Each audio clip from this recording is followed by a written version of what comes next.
Apo, paahon na ho kami sa Payagwan, ay sa Kilingan. Ayun na ho aming kasama. Pusa. Ayun na yung humabol. Habol din. Pagod na pagod. Pagod na pagod siya. Nakailay dila niya. Nagbabagal-bagalan. Pagod sa kakabuhat. Kasi pakabuhat niya. Tingin din siya eh. Kung may sasakyan.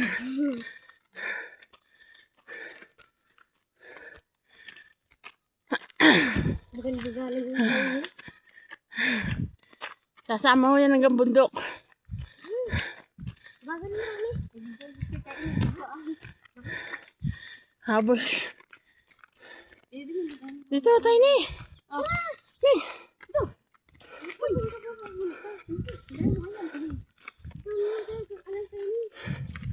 Tiny.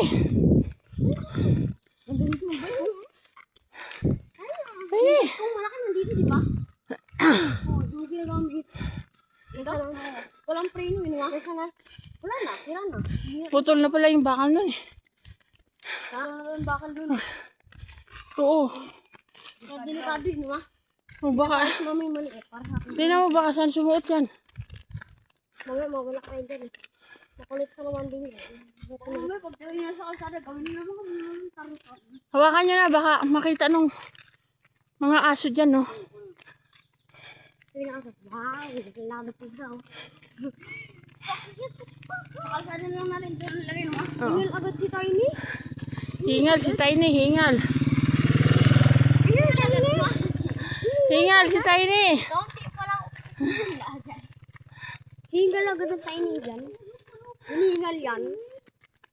Kunti pa nga lang lagi. Ganda ho ng araw oh. Nene.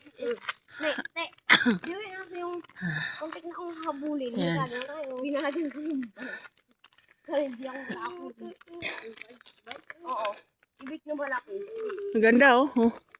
Sa ibabaw nun, nililinis na gagawin ng windmill.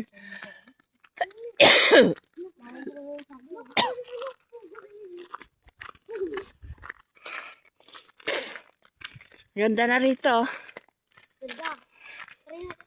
Hagdanan gagawin ng mansyon doon sa tuktok oh. Yan po yung hagdanan oh. Yung nakabili ng lupa dito. May bahay din yan mo. Oo.